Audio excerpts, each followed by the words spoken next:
जब जमाना अपने आखिरी लम्हों की तरफ बढ़ेगा, जब इंसानियत गुमराही में डूब जाएगी, जब सूरज मशरिक की बजाय मगरिब से निकलना शुरू करेगा, तो समझ लो कि अब तौबा का दरवाजा बंद हो चुका है। उसी वक्त जमीन में एक खौफनाक हलचल होगी। मक्का की सरजमी पर कोहे सफा या कोह ए तुए का पहाड़ चीरता हुआ फटेगा और उसमें से एक अजीबो गरीब मखलूकन निकलेगी जिसे दब्बतुल अर्ज कहा जाता है। इसकी शक्ल ओ सूरत अल्लाह की कुदरत का अजूबा होगी। उसका चेहरा इंसान की तरह होगा, लेकिन रौब और हिबत से भरा।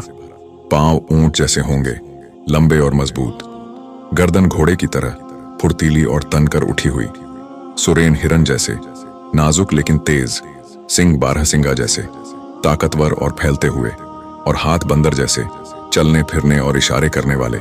इसकी लंबाई 60 गज यानी कि 180 फीट से भी ज्यादा होगी। इसके पास दो बेशकीमती चीजें होंगी।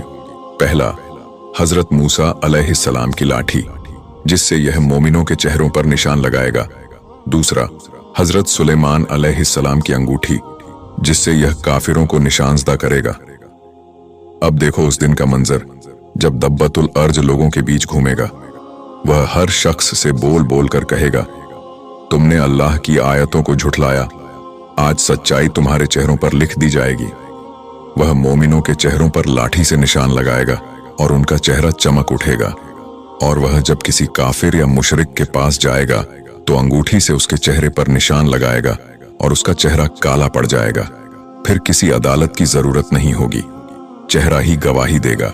बेशक कयामत हक है और हर शख्स को अपने अखलाक, ईमान और अमल का हिसाब देना है। अगर अलामात जाहिर हो जाएं, तो फिर तौबा का वक्त खत्म हो चुका होगा। अभी भी देर नहीं हुई है।